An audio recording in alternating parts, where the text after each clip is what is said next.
Praise God. മത്തായിയുടെ സുവിശേഷത്തിലൊരു വചനമുണ്ട്. ആകാശത്തിലെ പറവകളെ നോക്കുവാൻ അവ വിതയ്ക്കുന്നില്ല, കൊയ്യുന്നില്ല, കളപ്പുരയിൽ കൂട്ടിവെക്കുന്നതുമില്ല. എങ്കിലും സ്വർഗസ്ഥനായ നിങ്ങളുടെ പിതാവ്, അവരുടെ പിതാവല്ല കേട്ടോ, സ്വർഗസ്ഥനായ നമ്മുടെ പിതാവ് അവരെ പുലർത്തുന്നു.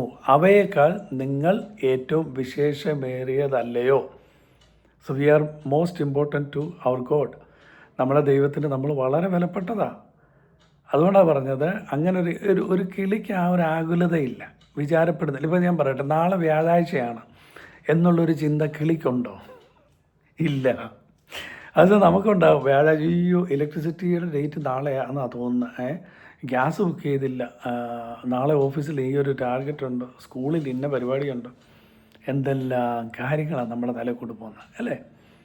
പക്ഷേ അപ്പോൾ തന്നെ നമ്മൾ അതിനെ കുടുങ്ങിപ്പോകരുതെന്ന് വചനം പറയുന്നുണ്ട് അല്ലേ? അതാണ് തീമോത്തി പറയുന്ന ഈ ജീവിതത്തിന് വേണ്ടി കാര്യത്തിൽ നമ്മൾ കുടുങ്ങിപ്പോകരുത്. നമ്മുടെ ഗോൾ എന്തുവാന്നുള്ളത് തിരിച്ചറിയണം. നാളെ കൊണ്ട് വിചാരപ്പെടാനല്ല നമ്മുടെ ദൈവം നമ്മളെ കൊണ്ട് ആഗ്രഹിക്കുന്നത്. നമുക്ക് അവിടെ നാളത്തെ ദിവസം നമുക്കായിട്ട് എന്ത് വേണം അത് റെഡിയാണ്. ഈ ഒരു ഉറപ്പാണ് നമുക്ക് വേണ്ടത്.